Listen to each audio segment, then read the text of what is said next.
ang mensahe po natin ay masumpungan sa Acts chapter 5, simula sa verse 17 hanggang verse 26. At babasahin ko po sa ESV. For our context, isimulan ko sa verse 14. Alam ko nandiyan, starting from verse 17. Kung may mga Bible po kayo, please start reading with me mula sa 14. O sundan niyo po ako as I read it from verse 14. Kung wala po yung Bible, please listen na ako. Acts chapter 5, simula sa verse 14 hanggang verse 26.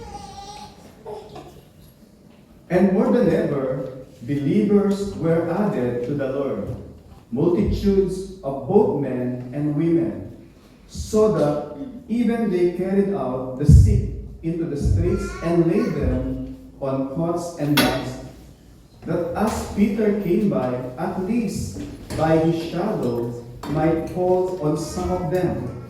Verse 16, people also gathered from the towns around Jerusalem, bringing the sick and those afflicted with unclean spirits, and they were all healed. Verse 17, but the high priest rose up, and all who were with him, that is, the party of the Sadducees, and filled with jealousy, they arrested the apostles and put them in the public prison. But during the night, an angel of the Lord opened the prison doors and brought them out and said, go and stand in the temple and speak to the people all the words of this life. And when they heard this, they entered the temple and at daybreak and began to teach. Now, when the high priest came and those who were with him, they called together the council, all the senate of the people of Israel, and sent to the prison to have them brought. But when the officers came, they did not find them in the prison. So they returned and reported, we found the prison securely locked and the guards standing at the doors. But when we opened them, we found no one inside. Now, when the captain of the temple and the chief priests heard these words, they were greatly perplexed about them, wondering what this would come to. Verse 25, and some came and told them, look, the men whom you put in prison are standing in the temple and teaching the people. Then the captain with the officers went and brought them, but not by force, for they were afraid of being stoned by the people. Ito po ang buhay na salita ng ating buhay na Diyos. Let us come to the Lord in prayer po. Minsan po. Ama namin Diyos, sa aming pagpapatuloy sa pag-aral sa bahagi nito ng iyong banal na salita, aming panalangin, dalinisin niyo ang aming mga puso, aming mga isipan. Tanggapin namin ang mga katotohanan na iyong ituturo sa amin sa hapon ito. Bigyan niyo po kami ng puso na willing na matuto, willing sumunod, at willing na papurihan kayo, Panginoon, sa lahat ng gagawin niyo po sa aming mga buhay. Lord, ang panalangin ng iyong Banal Espiritu ang siyang magturo sa amin sa hapon ito, at kailangan ang maparangalan sa lahat ng ito. Ito po ang panalangin sa tulong ng iyong Banal Espiritu sa tanging pangalan ng ating Jesus. Amen. Amen. You may please be seated po.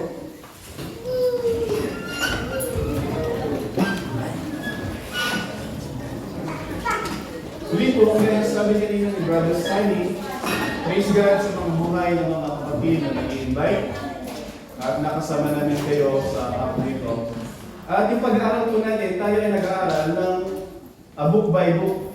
So nakatapos tayo sa Luke and I think 3 months ago, nag-start tayo sa Book of Acts. At sa hapong ito, tayo ay nasa Acts chapter 5 na, simula sa verse 17. At tayo ay magpapatuloy ng verse 26 sa mensahe ng Panginoon sa hapon ito.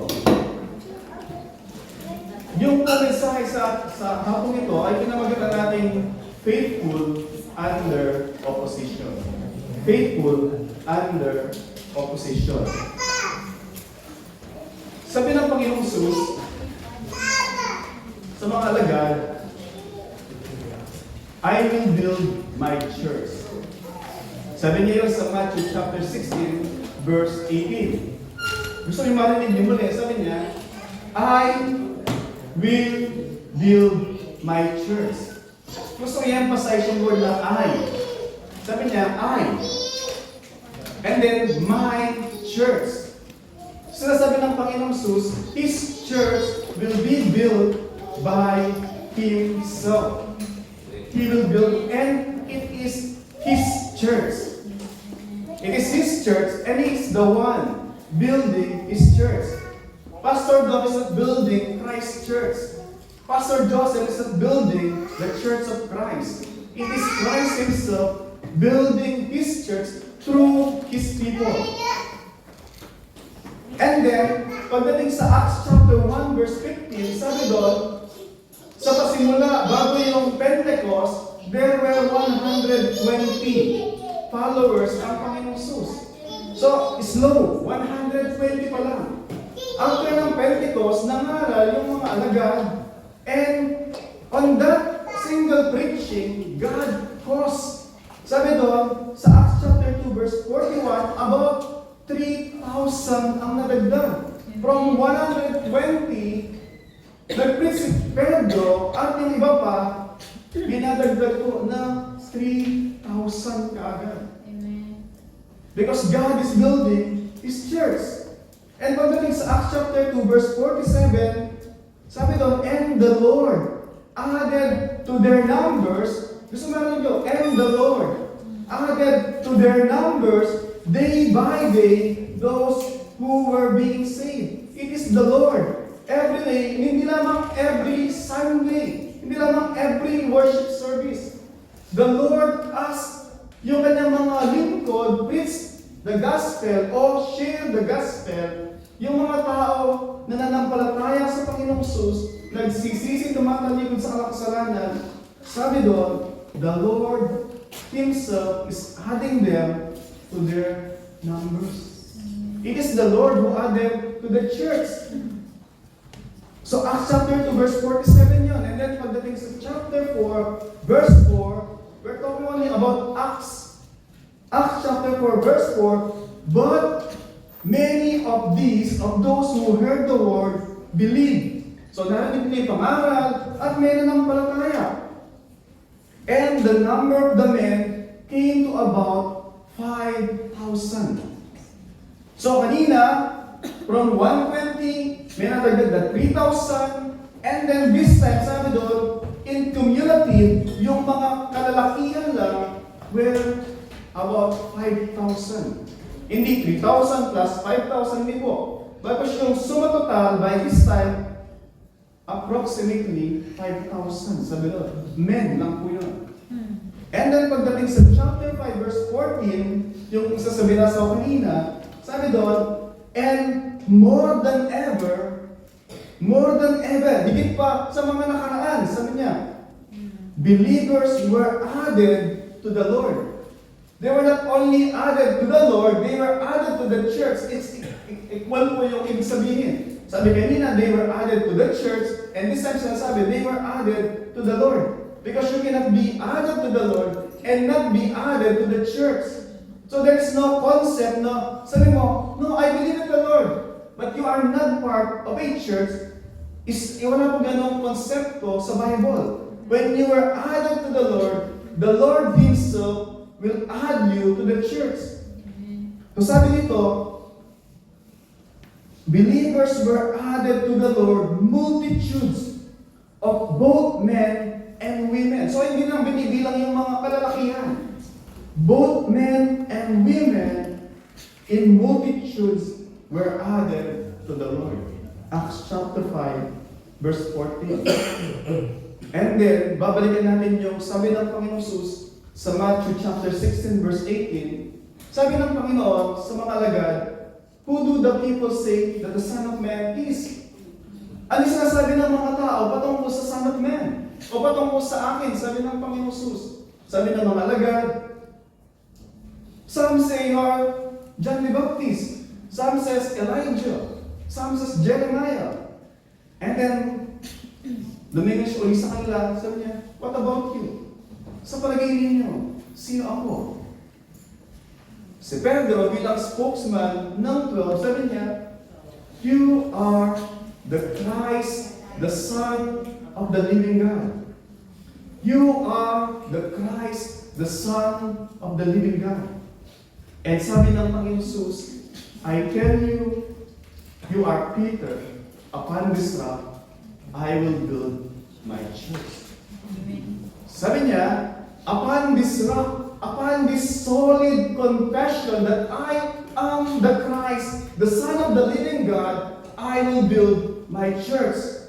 His church that built on Peter. His church is built on that confession that Jesus is the Christ, the Son of the living God. That is the solid rock foundation.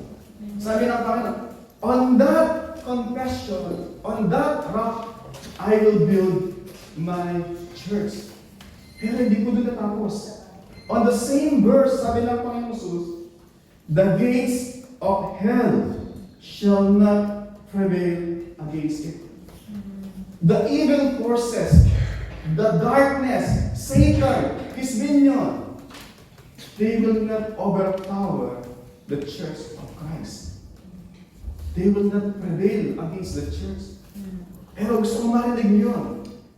Yung implication, sinasabi ng Panginoon, Satan, his works, his domain, his evil forces, they will not prevail. However, sinasabi ng salita ng Panginoon, they will for sure oppose, attack the church. But I'm giving you the assurance that they will never prevail. However, uli po, yung sinasabi niyang pangako na yon, meron siyang implication that the church will be opposed, will be persecuted by Satan. So yung ating mensahe, faithful under opposition. Makita po natin sa pasahe ito, doon sa verse 17 hanggang verse 18, yung persecution.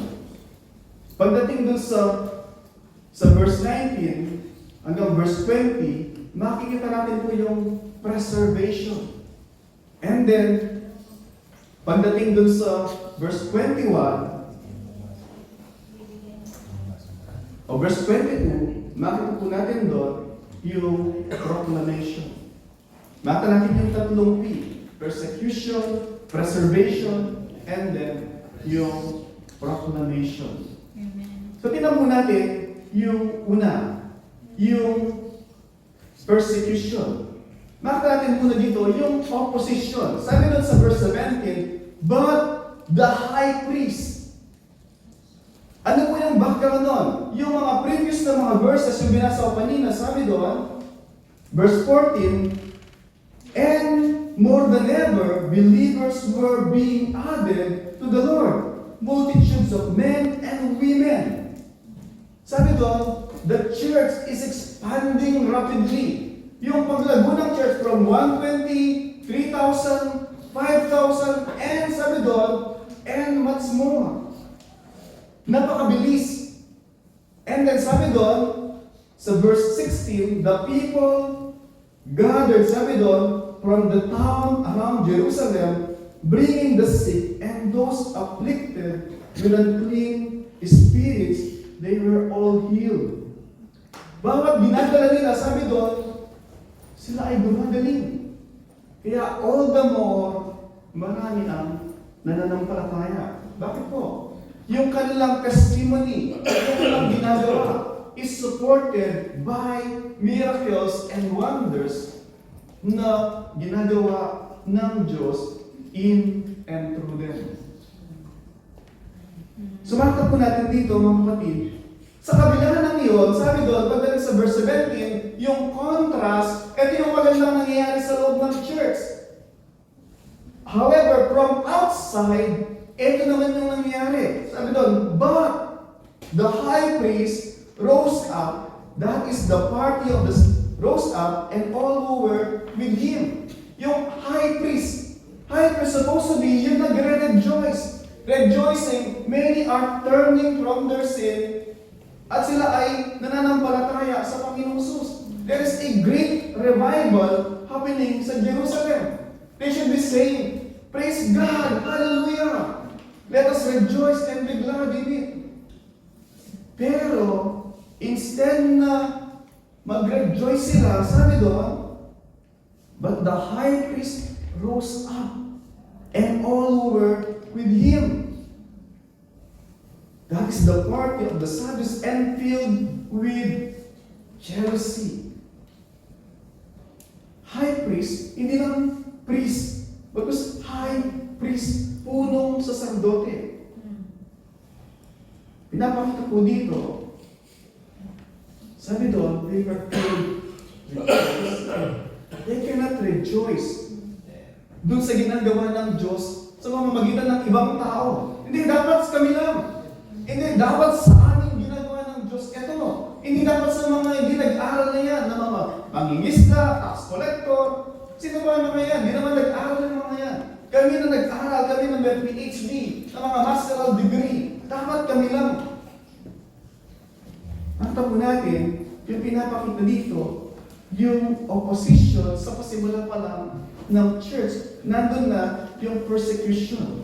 At pinapakita yung high priest that time actually, yung referring doon si Annas. Actually, officially, yung high priest that time ay si Caiaphas. Si Caiaphas, siya ay manugang ni Annas. Pero, laging nire-refer sino yung behind Caiaphas. Ibig sabihin, siya yung de facto ruler.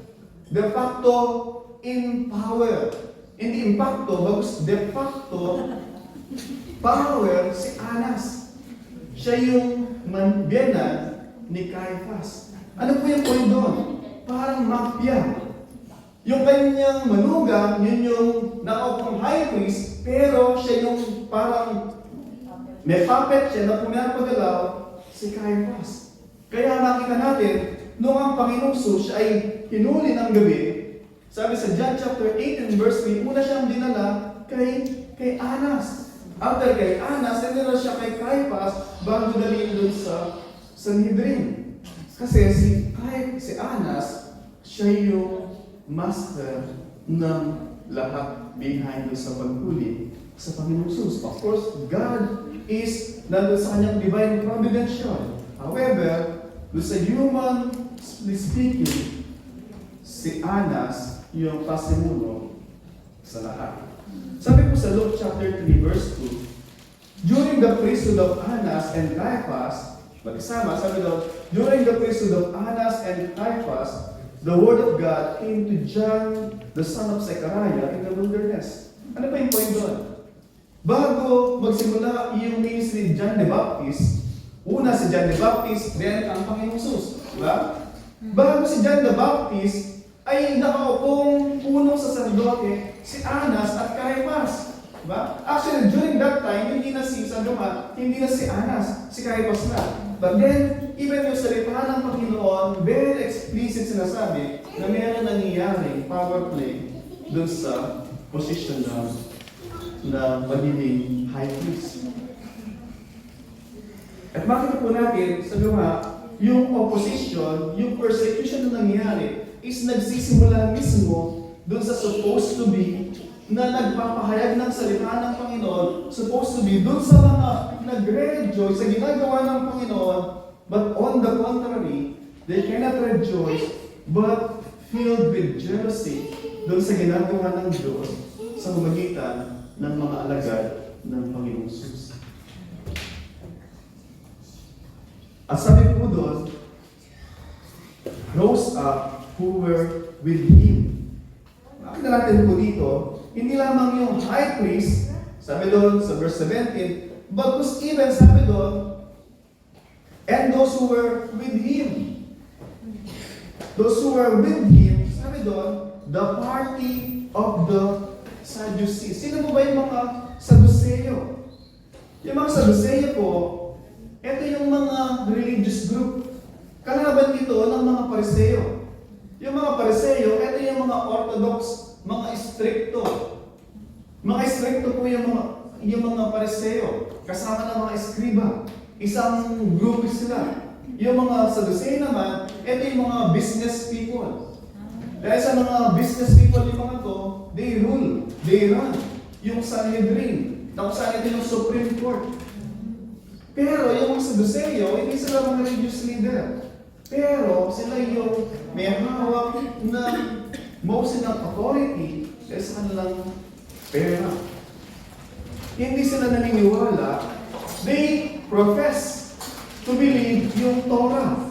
They profess. At may sinasabi nila, naniniwala kami sa law of Moses. Genesis, Exodus, Leviticus, Number, Deuteronomy. Yun yung sinasabi nila. But they don't believe on angels. They don't believe on resurrection.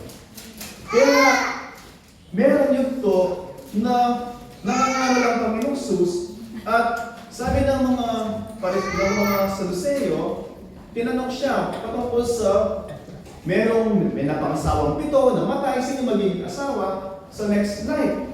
Kasi yung mga, sabi sa Matthew chapter 23, verse 13 hanggang 14, na kung saan yung mga Sadduceo ay hindi naniniwala doon sa life after this. So ano po yung point ko doon, mga kapatid? Una, point ko dito, si Anas, si Caiaphas, eto, belong ko na ito doon sa mga Pariseo. Ito yung mga religious sect na mga stricto. Yung mga Sadduceo, mga liberal. Pero, para magkaisa sila na ipapatay ang Panginoong Sus, ngayon hulihin yung mga alagad, nakita natin dito yung compromise ang ginawa for a common goal. To eliminate yung followers, hindi lang si Christ, even yung kanyang followers. Para nagsisimula pa lang yung church, gusto na kagad i-eliminate. Nandun yung persecution. Nandun yung opposition. Nag-standard first sa sila lahat. Working under Satan unconsciously. I don't believe na nagsabi sila, o Satan, tutulungan ka namin i-destroy yung church. Hindi. Pero ang ginagawa nila unconsciously is in line dun sa plan and plot ni Satan. Hindi po sila willing, pero hindi rin sila ng victim. Dahil gusto nila na i-destroy yung church from before na ito ay mag-expand. Sabi ng Panginoong Jesus dun sa Great Commission, sabi niya, go and make disciples. Right? And then even sa Acts 10, going back to Acts chapter 1 verse 8, you will be my witnesses in Jerusalem, Judea, Samaria, and the most part of the earth. Hindi pa sila nalalabas. Nandun pa lang sila sa Jerusalem. Pero si Satan gusto na niya agad i-destroy yung mga early believers para ma-disperse, mawala na agad yung church. Para bang may apoy. Gusto niya agad extinguish. Yun yung gusto ni Satan. However, nakita natin dito nakita natin yung persecution. Nakita natin yung opposition. Nakita natin yung faithfulness. Yung faithful. Faithful under opposition. Unang faithful, nakita natin, sabi doon sa verse 19, but, ulit, verse 17, nag-start doon sa but. So may nangyayari, kanina sa verse 17, ito yung ginagawa ng Diyos doon sa church, ito yung gusto ng mga minions ni Satan. Diba? Pagdating naman sa verse 19, sabi doon, but during the night, ano po nangyari sa verse 18? Na-aresto yung mga alagad. They were put in prison. Ito po yung pangalawa na. Dati, diba, si Pedro, tsaka si John, hinuli na rin sila. After na nilatigo, wag na kayo mangangaral sa pangalan na yan. Sa pangalan na yan, sabi nila, hindi nila kaya sabihin, sa pangalan ni Kristo. Hindi nila mabanggit yung word na Christ. Bago sis, huwag na kayong mangangaral sa pangalan na yan. Yun yung kailang tawag. Sa pangalan na yan. But then, sabi sa verse 19, but during the night, an angel of the Lord opened the prison doors and brought them out. Nakakulong po sila. And then at night time, an angel of the Lord dumating and sabi doon, open the prison doors. May S po yung doors. Ibig sabihin, hindi lang isang pintuan. The prison doors and brought them out. And said, sabi niya, ito sabi ng angel from the Lord or of the Lord, go. Sounds familiar, right? Parang sa go and the disciples. Go and stand in the temple and speak to the people all the words of this life. All the words of this life. Gusto ko, bago natin tingnan, gusto ko makita mo natin, hindi sinabi na, go and I will be with you, share the gospel. So that mas maraming maging audience, ibig mo, nangangaral ka, mayroong kasama anghel sa tabi nyo. Or, hindi sinabi ni Pedro, since nandito ka na rin, why don't come with us, join us, and we will preach the gospel. At mas maraming maniniwala dahil may pakpak ka, may pakpak sila. Diba? Isipin mo, may anghel sa tabi mo. Mga maral ka, maniniwala sila perhaps. Hindi po option yun. Bagkus ang sinabi, yung message na dinala nila, tanda natin, they were messenger.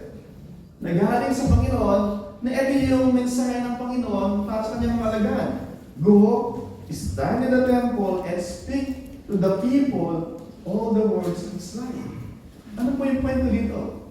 Hindi binigay sa mga anghel na sila yung mag-witness of the risen Christ o maging witness ng gospel. Bagkus sa atin na mga from time to time, we stumble, they fall, they go up. Kaya nila Pedro, nila John. Hindi po sa mga anghel. What a privilege na meron po tayo. At makita natin na hindi po sa mga lagi, ang Diyos marami siyang pwedeng gawing paraan. Sa mga pwede niyang isulat sa kalawakan, nakakikita ng lahat. Right? John 3:16. For God so loved the world, inakay niya sa kalamitan. Diba? At maglagay siya ng kalaykay doon. Na pag hindi kayo nagpalataya, ito yung maghihintay sa inyo. Diba? Pero, hindi po.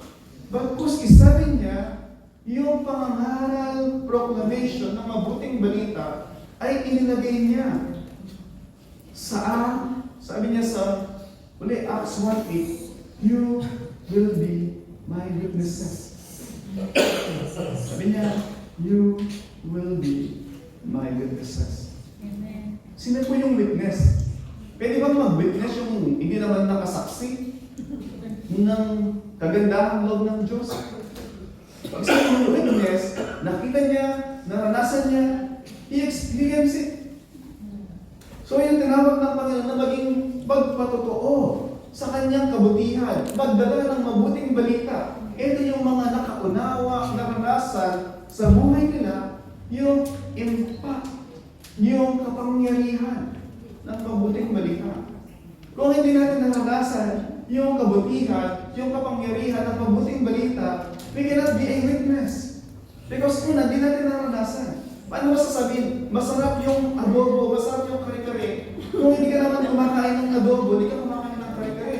Inamoy ko lang. Dapat naranasan mo. Dapat, para ka maging credible, sabihin, naranasan mo, experience mo, yung isang bagay. Pare, di ba nakakatawa minsan, di ba na, yung mga, pare, hindi pa nag-asawa, hindi pa nag-anak, tapos magpapayaw dun sa kung paano maging maging mabuting asawa. Pwede naman. Meron akong salita ang Panginoon. Basta sa salita niya. Pero, experientially, hindi masasabi. Kasi hindi mo pa naranasan. You can give yung counsel, godly counsel, ba sa salita ng Panginoon. However, hindi mo yun personally naranasan.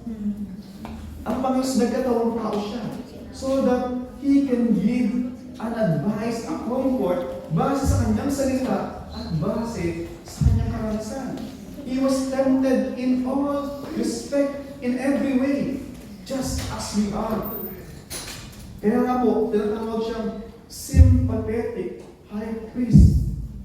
Hindi kagaya ni Anas, ni Caiaphas, na empathetic. Pathetic ba tawag doon? Empathic. Na mga high priest, di ba? Yung concern nila is pigain yung mga mahirap, exploit yung mga mahina. Kaya nga po actually may warning ang Panginoon sa kanila. Meron sinabi ang Panginoon sa kanila. Sabi sa Matthew chapter 23, verse 30 hanggang 14, sabi ng Panginoon sa kanila, combine na Sanhedrin. Dala ka sa Saduseo, Pariseo, lahat na sila. Sabi ng Panginoon sa kanila, woe to you, scribes, Pharisees, hypocrites. Sabi niya, you shut the kingdom of heaven and sabi niya, and in people's faces, and you neither enter yourselves nor allow those who would enter to go in. Ano sasabi niya? Kayo ay may pumasok. Pinag-usapan natin kanina, Noah's Ark, di ba? Sino naligtas? Yung pumasok. Yung mga hindi pumasok, ito yung mga they ridiculed si Noah. Nung dumating yung flood, they were all taken away with judgment. And ngayon ang Panginoon sabi niya, I am the good shepherd, I am the door, enter through me, sabi niya, and you will die, I will die with you, and you will be saved. You will find green pasture. Pero yung tao, ay pumasok. Exactly sinasabi ng Panginoon sa kanila. Sabi niya, hindi kayo pumapasok. At yung mga gusto pumasok, naharangan ninyo para sila makapasok. And even sabi niya, pagdating pa babasa niya yung verse 15, sabi niya, you travel overseas across yung mga land to make one proselyte. And when you made them proselyte, you made them as wise as the children of the devil. Bakit? Ano po yung point doon? So sabi ng Panginoon doon is, dahil bago sila naging proselyte, willing pa silang makinig ng mabuting balita. Noong pinroselite nyo sila, inandoctrinate nyo sila ng maling katuroan, sarado na yung kailang mga utak, sarado na yung kailang mga tenga, ni ayaw nang makinig. Harden na yung kailang mga puso, at wala nang paglagyan sa kanilang puso yung salita ng Panginoon. Marami po mga churches na gano'n, hindi kayo po sa mga sasamahan nyo. Marami mga churches, they will indoctrinate you ng mga maling katuroan. Until na, ang hirap lumawala sa kanila. Hahanapin ka, kahit saan ka magpunta. Susundan ka nila. Hindi lang ikaw, pati pamilya mo. At kaya minsan, maraming takot umalis. Bakit? Hindi lamang yung takot na yung idudulot sa pamilya mo, na sabihin na ganito ka. Tapos even na yung tinuro nila sa'yo, na tanging sila lang yung tamang religion. Na as if by joining a religion, ay maliligtas ka. Wala pong tinuro sa Bible na by joining a religion, maliligtas ka. You have. Dapat kailangan mo magkaroon ka ng relasyon kay Kristo bilang Panginoon na tagapagligtas. Hindi bilang judge. Pero yung iba is, sumabi ka sa amin, at ikaw ay maliligtas. Mga kapatid, wala kong gano'n. Pero sabi, bakit yung mga nandun ay ayaw mawala at hindi makawala? Una, naniwala sila sa lies ng Satan. Pangalawa, yun yung mas convenient kesa makipaglaban ka pa. Ang daming mga inconvenience. It's only by the grace of God na marami po, o meron pa rin, na talaga, by God's grace, sinasave sila doon. Pero maraming tao, still they will harden their heart. They will suppress the truth. And even, narinig dito, nalabas ko dito. As if walang nangyari, walang ito. Because there is no humility of heart na willing na maging estudyante ng salita ng Panginoon. Kaya po, mga kapatid, una, sabi mo kanina, so meron persecution. However, kata natin, unang faithful na pinapakita dito, faithful under opposition. The first one who is faithful is none other than ang Panginoon. Sabi doon, but during the night, an angel of the Lord opened the doors and brought them out and said, go. Who preserved them? Hindi ko ginamit yung word na protection, but preservation. Kasi po, later on, mamamatay din sila. But yung point po dito is, God preserved them until they will accomplish yung mission, yung purpose nila dito sa mundong ito. Minsan may narinig ako na picture na sabi, we are immortal until we accomplish the mission set by God before us.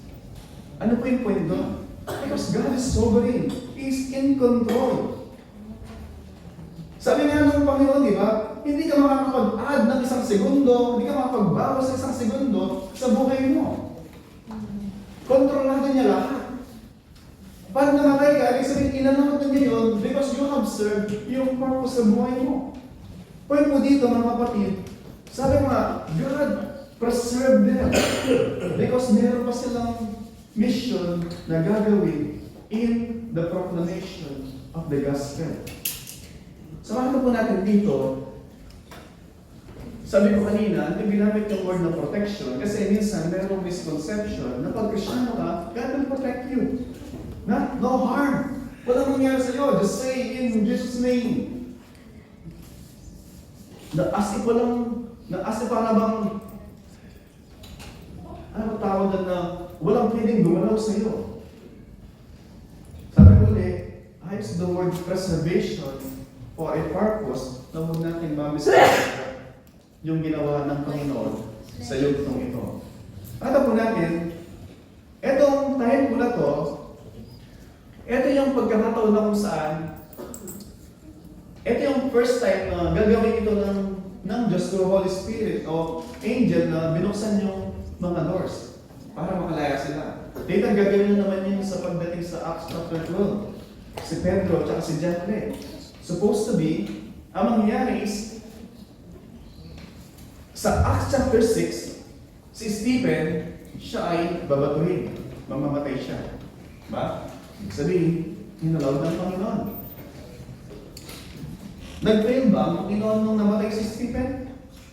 I don't think so. Nung si Stephen, nangaral siya at binato siya. And nung mamamatay na siya, sabi niya, Lord, forgive them. They don't know what they are doing. Ano ba yung sinabi ng nakakako sa krus? Right? Forgive them, they don't know what they are doing.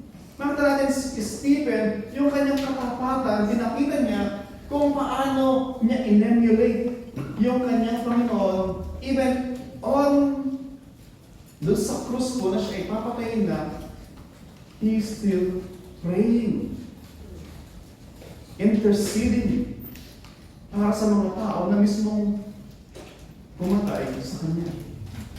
So pwede po, preservation, God preserve them, God is faithful, preserve niya sila. Pero, no, si Stephen namatay, God is still faithful. Because si Stephen, napabilis. Hindi ko saan napabilis. Sabi ko man yan, hindi ka pwedeng mag-add, hindi ka pwedeng magbawas. But then, at least nandun na siya sa piling ng Diyos. Even later on, si James, nakapatid ni John. Pagdating sa Acts chapter 12, si Stephen, Acts chapter 6, si James, nakapatid ng Panginoong Jesus, belong nun sa inner three. May tinatawag na inner four, may inner three sa Panginoong Jesus. Si James kasama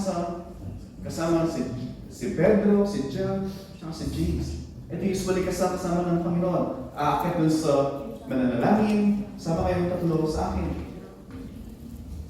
Pero, nung si James, hinuli siya, kinulong din siya. And then by sword, dinulitan yung leeg. Sa harapan ng maraming tao, God is still faithful. Hindi ibig sabihin na hindi niya pinaserve. But, na-serve, even doon sa kamatayan nila, God's purpose will be served. Hindi po, God's purpose will be served. Na papanatilihin niyang matapat yung mga tao na to, even to the point of death. God granted a faith that will stand yung persecution, yung opposition. Ulitin ko po. Even at point of death, nung binabato si Stephen, nung ginigilitan ng leeg, si James, it is God who granted faith to stand, to withstand yung opposition and persecution, not to deny Christ. Amen. Their faith is not dahil sa kanilang sariling kakayahan na sila ay matibay. The one who gave them strength is none other than God who gave them yung faith na kung saan nagtatry at nagtapersevere. Yun po yung katapatan ng Diyos. Even later on, sabi ko kanina, si Peter, pagdating sa Acts chapter 12, verse 6 hanggang 11, bubuksan ulit yung pintuan. Even pagdating sa Acts chapter 16, si Apostle Paul, kasama si Silas, nakakulong sila. Nakakulong na sila. And then, instead na sising nila ang Diyos na, nangangaral kami sa tanang Panginoon. Ano nangyari sa amin? Nakulong kami. Diba? Hindi yun ang sinabi nila. Pag-usapan na sila ay nasa kulungan, nag-Bible study sila, nag-praise and worship sila. At habang sila ay nagpupuri, yung kinalalagyan nila, nagkaroon ng earthquake. Earthquake na nabuksan yung mga padlock. Usually, pag may earthquake, di naman nabubuksan yung padlock. Bumibiyak yung lupa, pero yung padlock hindi bumubukas. Diba? Minsan may bumubukas, bubong, di ba? O yung pinto mismo natatanggal, pero padlock hindi. Kaya intact lahat ng mga selda, pero nakabukas yung pintuan. And then, ano nangyari? Si Apostle Pablo, hindi siya opportunista. Still, intact sila, patuloy pa rin praise and worship. Nung yung jailer, akala niya, nakatapos na sila, assuming, siguro, implications, papatayin din siya, malalagot siya, pinuha niya yung sword niya, at magpapakamatay na siya. Because he will be held responsible dun sa pagkatakas ng mga prisoner. So, magpapakamatay na siya. Sabi ni Pablo, don't harm yourself. You are intact. Nandito pa rin kami. At anong tanong ng jailer? What must I do to be saved? Paano nila tanong yun? Di ba? Nakita niya yung integrity ng katapatan ng mga alagad na ito. There's a faithful God na nagpapreserve sa kanila, and there are faithful na mga lingkod ang Diyos. Faithful even to death si Stephen, si James, si Pedro, si Pablo, at lahat sila na mga binigay yung buhay nila para sa Panginoon.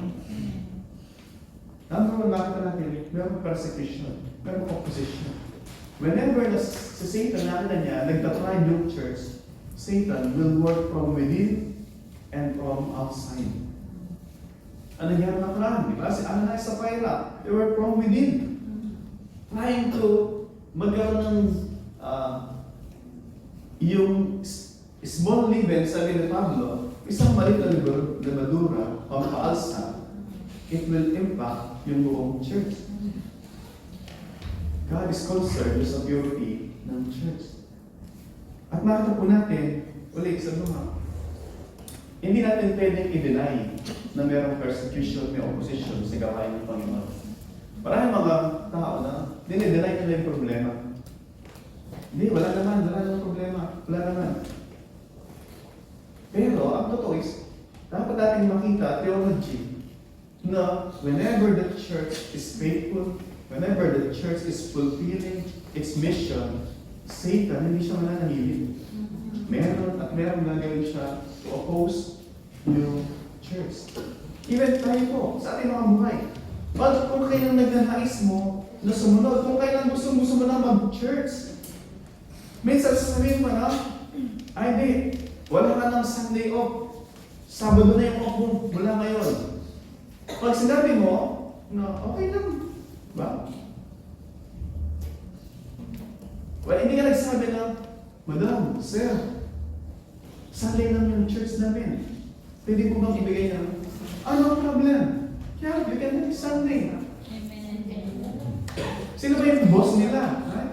Sino ba yung boss ng mga boss natin? Sino ba yung nakaupo sa throne? Sino ba yung gumawa ng langit at lupa? Sa tingin nyo, yung Diyos ba na nakaupo sa langit o nandun sa langit, kontrolado niya ang lahat, ayaw ba niya mag-church kayo kung gusto nyo? I guarantee you, kung gusto nyo, mas gusto niya. But sometimes is wala tayong willingness na magsalita. Natatakot tayo magsalita. Pero ang totoo is, yun kasi yung pinaka-easy na kung ano yung gusto nila, okay lang. Diba? Okay na lang. Pero marami mo mga magpipesimonya na pinagbe-break sila ng Sabado. Pero, ma'am, please, Sunday lang po. Hindi sila nakipag-away. Hindi sila mag-resign na ako. Hindi. Nakiusap sila. Diplomatically. At naintindihan nila. Meron mga matigas, pero part pa rin yun na ginugroom tayo ng panahon. Na whether we will try, we will insist, we will persevere, na makiusap tayo, una sa lahat, makiusap tayo sa Diyos.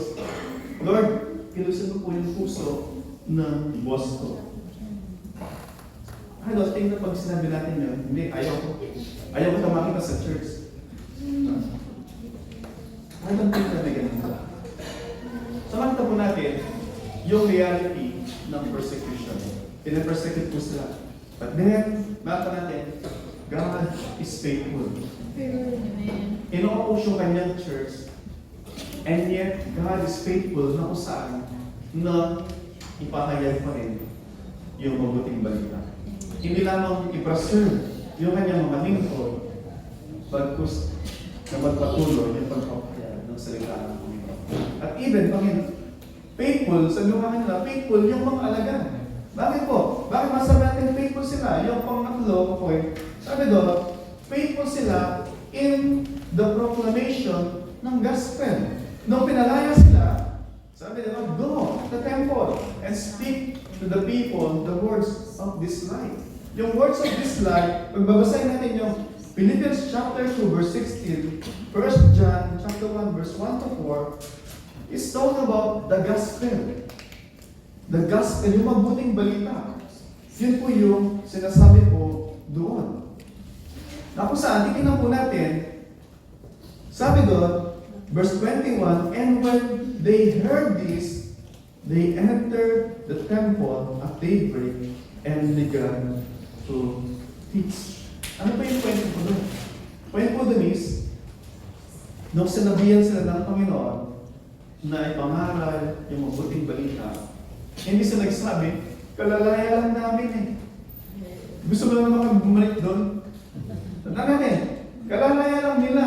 Tapos sabi niya, bukas ng umaga, pag bukang liwayway, hindi niya sinabi na, after niyo matulog, nakapagpahinga na kayo.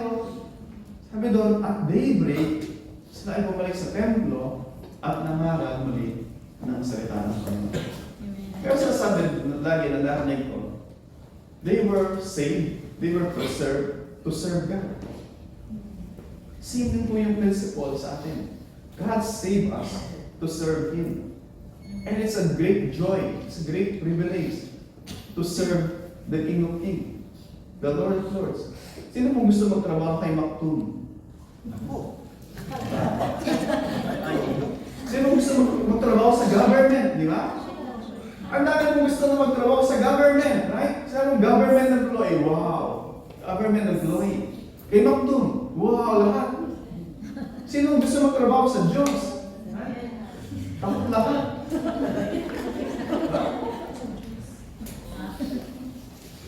Tanda po natin,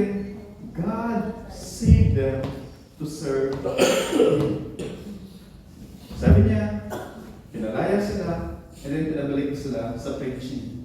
Then nag-preach sila, kinamagahan ulit, nandun sila nangangaral ng salita ng Panginoon. Ang natin doon, yung proclamation ng gospel, ay hindi po itatapos pag may nakulong na. Diba? Na pag kinulong na, pipigil na yung mga yan. Diba? Sabihin, God allowed yung persecution, yung testing, para makita natin. Kasi alam naman ng Diyos. Pero tayo, makita natin sa ating sarili, whether pag meron na trials, testing, kung magpapatuloy pa tayo. Marami pong mga kwento ng mga masisipag na mga Kristyano, nung maayos ang lahat, everything is peaceful, at ease, blessed, and then namatayan sila, then namundok na po sila. Namundok in a sense na hindi na nag-join ng church. Nasisinan nila ang Diyos na. Kung kailan ako nag-church, bakit kinuha mo asawa ko? Kaya naman nagpapasalamat na kinuha ng asawa nila. Pero marami pa rin yung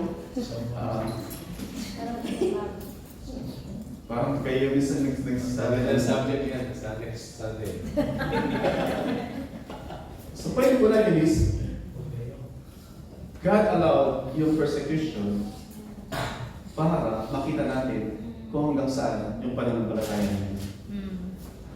And whenever na nagpapatuloy tayo, we can ascribe to Him yung pasalamat. Lord, salamat because you have given me a faith that thrives under persecution o under opposition. Sabi ko nga, maraming mga hindi nagpapatuloy. Minsan, ini-invite lagi, namutang sa inyo, hindi nyo napautang. Hindi nag-church. Bakit po? Hindi ko pumupunta ba sa church para sa Panginoon o pumupunta para dahil masaya. Diba? Pagka namutang, hindi na bumalik, hindi na pautang, hindi dahil sa point is, I pray na nakita nila na mahal natin sila. Diba? And sometimes, part ng training natin sa kanila is to say no. Para nakita nila, it's not every time na meron silang pera, ay isipin nila, hindi, meron namang malalapitan sa church. Kaya padala ko lahat. Hindi, kahit na pambili ko ito ng ganito, diba? Bibili ka, di mo naman pakailangan. Then later on, hindi, meron namang pera si sis kasi may bonus yun ng 3,000. Then sabi niya, sana all, diba? Hindi niya alam, hindi pa inaabot sa kamay, pinadala na agad para pamasko sa Pilipinas. Kwento mo mga kapatid. Una, God is faithful. And by God's grace, yung salita ng Panginoon, pinakita po sa atin na may mga faithful na mga believers na ginamit ng Panginoon. That's why, no wonder, na later on ating magpapatuloy, yung church, yung persecution ay magiging national po. Nationwide. And then hindi lang nationwide, but was worldwide. Pero makita natin, as the church is being persecuted, ano pong ginagawa nila? Nung early church, kaya nga po sumikat si Nero, di ba? Ano yung Nero burner? Kung ngayon wala na CD, USB din di ba? Dati, gagamitin na CD. Para makapin mo yung pelikula, yung mga files, i-burn mo yung CD. Hindi mo susunugin ng phosphor niya. Tawag doon, Nero burner. Kasi si Nero, siya yung emperor ng Rome. Na pag nahuli niya yung Christian, gagawin niyang decorative sa kanyang bahay. Lagi, i-roll niya sa alcatraz, yung kanyang garden, isasabit niya yung mga Christian, sisindihan niya. At yung mga tao, tumapalakpak. Kaya sabi ko kanina, nung si James, ginulitan ng leeg, doon sa Jerusalem, tuwang-tuwa yung mga tao. Anong ginawa ni Herod? Wow! Kung natuwa sila kay James na isa sa tatlo, mas matutuwa sila pag may Pedro akong kinuha.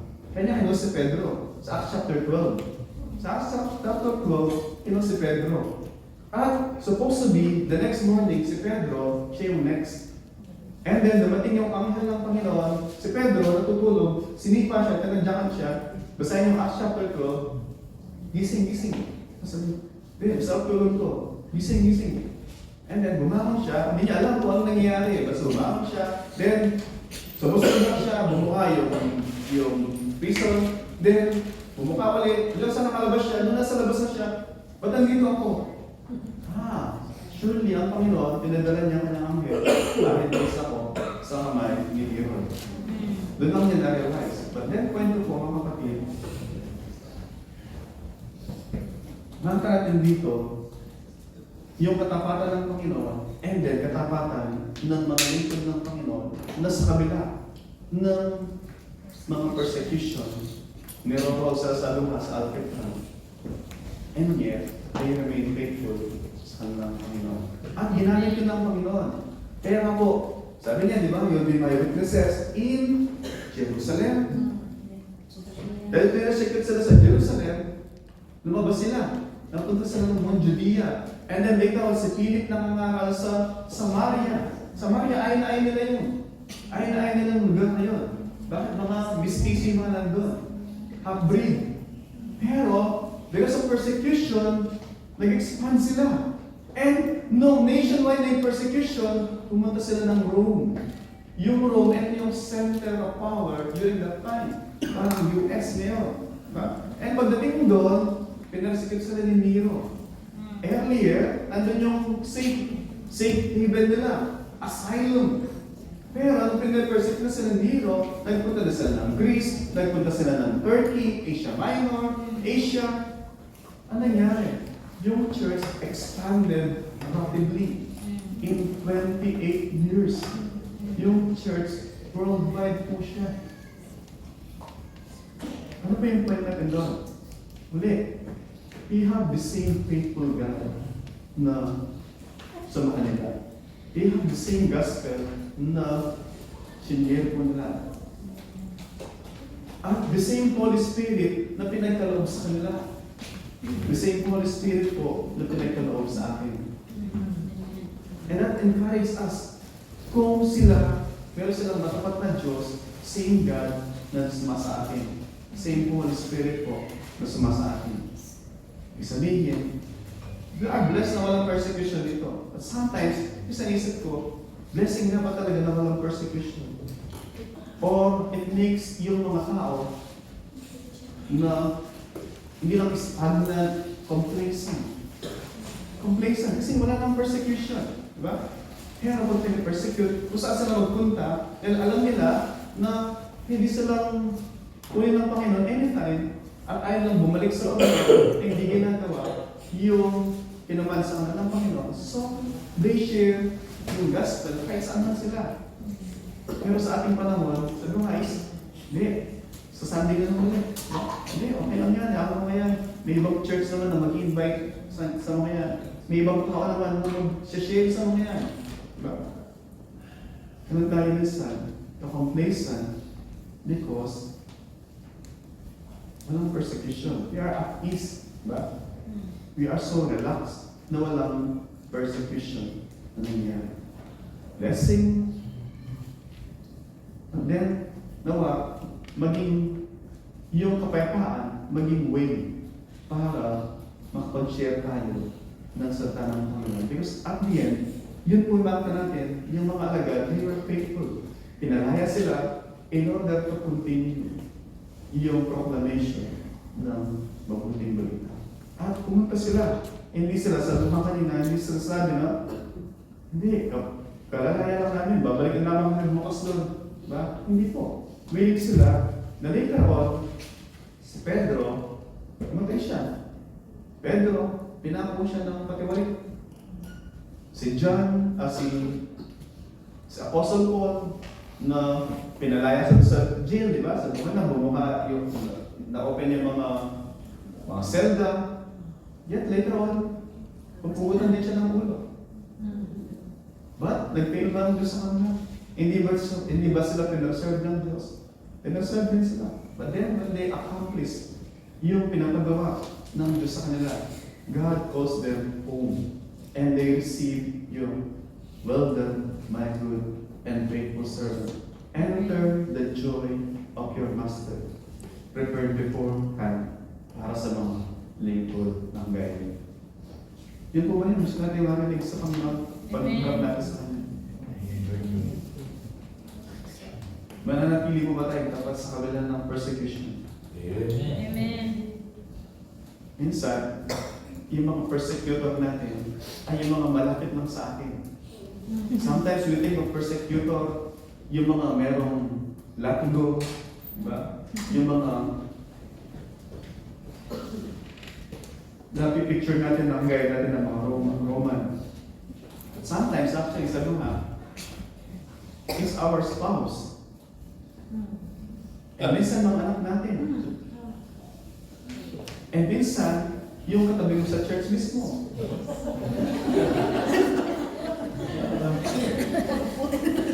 Sila minsan yung mga, di ba? Ginagamit ng Diyos para tayo ma-shape, ma-fashion, mag-mature kung sa nais niya. O perhaps, sila yung nalagyan ng Panginoon para, I think kinakailangan maging Kristiyano ito para mahinto na yung sama ng loob ko sa tao na ito.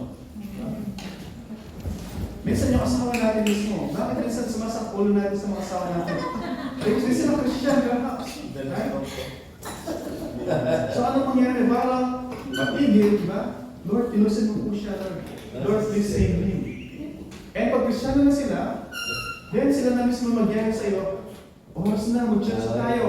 Nakahiga ka pa dyan. Di ba? Sila na sabi sa iyo, na, wait, hindi ka pa nag-pray, natutulog ka na. Sila na kayo magpapaalala sa inyo. Wait, nagdigay ka ba sa church? Ikaw nang-wrap up ka na naman, ha? Magpapaalala na sa inyo. Meron ko kilala na gano'n dati, yung asawa, siya lang pinipilit niya lagi asawa niya na mag-church. At yung asawa niya na, hindi, gusto ko lang sa bahay. Gusto lang, kaya lang. Tapos nung naging Kristyano siya, yung asawa niya, exactly yung sinasabi ko sa inyo. Maaring madaling araw pa lang, naligo na, nakabihis na. Excited lagi. Excited sa Panginoon. Excited sa mga anak ng Panginoon. Excited lagi sa gawain ng Panginoon. At siya na lagi, nagpapaalala. Kaya, di ba si Pedro, sinisipa siya namin, di ba? Ngayon, siya na naninipa sa asawa niya. Gising na, mag-church na tayo. Diba? Yan po yung katapatan ng Panginoon. At katapatan ng mga lingkod ng Panginoon. So, suggestion ko po sa inyo, kung may problema sa asawa niyo, dahil di sila Christian, number one, pray for them. But, don't just pray. Don't just pray, Lord, gusto ko pong pumunta sa IBM at pumunta sa church. Pero, hindi ka naman gumagayak, hindi ka naman sumasakay ng metro. Hindi po mangyari yun, di ba? Pwede siguro sasakay sa helicopter, nasa wheelchair. Pero, kung hindi po yun yung usually na ginagawa ng Panginoon.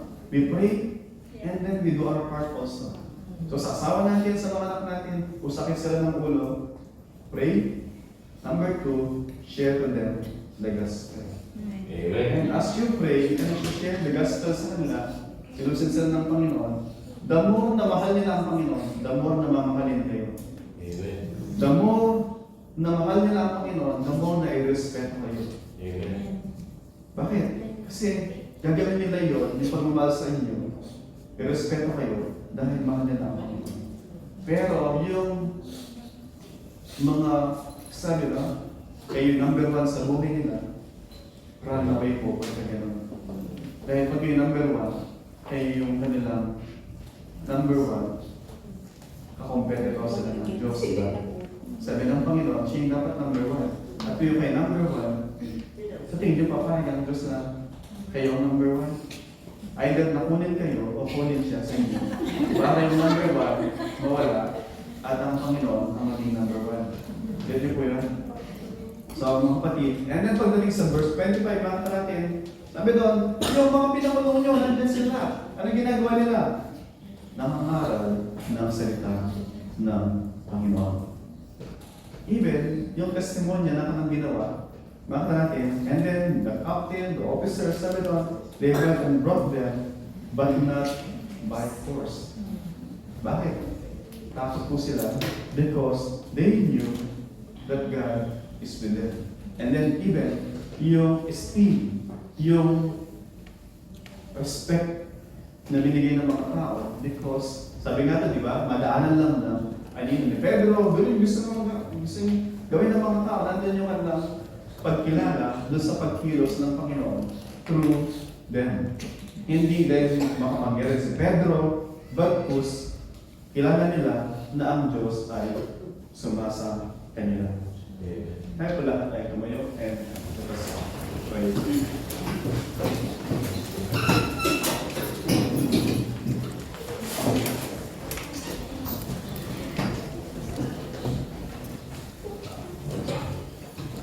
Before we close in prayer po, makita po natin sa mensahe na to, yung mismo nagpapako sa Panginoong Jesus ay sinasabi ng Panginoon,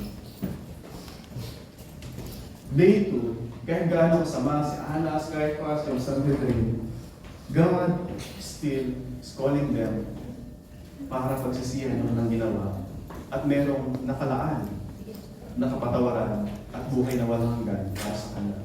Sila na nagpapako sa Panginoong Jesus. Mas more po sa atin. Nananawagan sa atin ang Panginoon na siya ay matapat at tayo tinatawagin ng Panginoon na siya ay kilalanin natin bilang Panginoon at tagapagligtas. Because He is faithful na marinig natin yung kanyang mensahe sa atin sa hapon ito. At para hindi po tayo mapahamak, magpus tayo ay magkaroon ng buhay. Let us close our eyes po at tayo ay minsan pa lumapit sa Panginoon sa panalangin. And as we pray, lumapit po tayo sa Diyos and ask Him. He's faithful. Marami mga pagsubok, mga pinagdadaanan. Ang Diyos ay matapat. The fact na nandito po tayo ngayon is a testament na siya ay matapat sa atin. At marami pa rin po ng mga anak niya na matapat din po.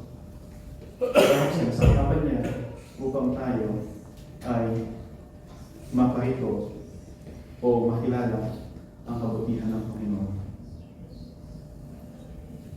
Ano po yung gagawin natin doon sa mensahe na narinig natin?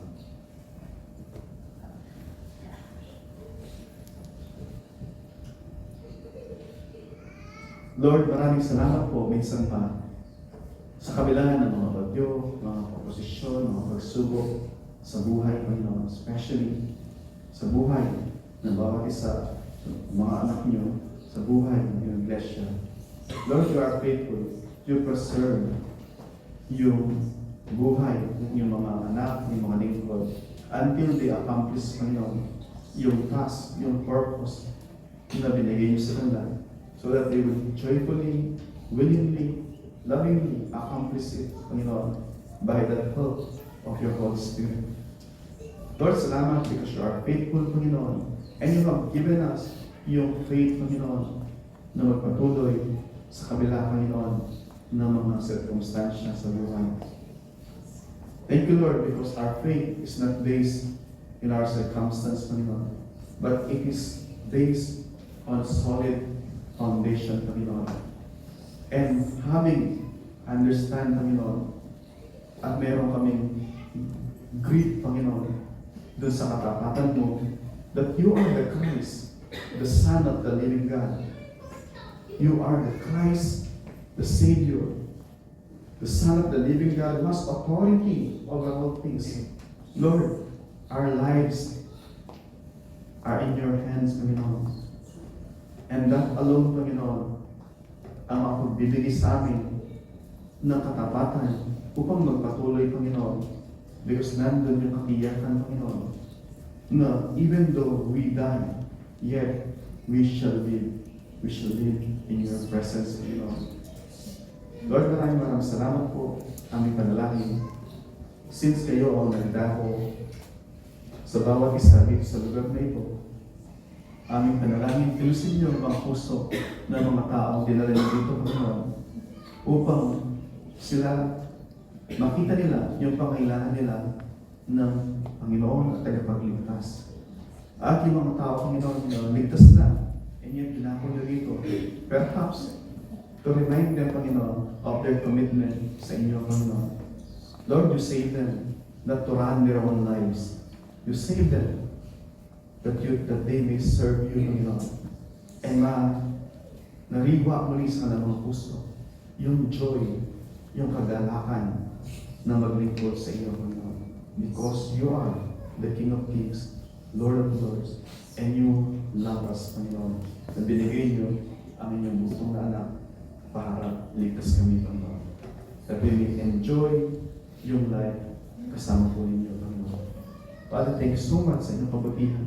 Thank you sa lahat ng ginagawa niyo sa buhay ng iyong mga anak at sa buhay ng iyong iglesia. And now to Him who is able to keep you from stumbling and to present you blameless before the presence of His glory with great joy.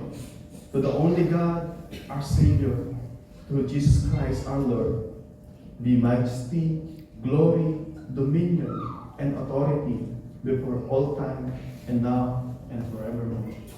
Amen. Amen.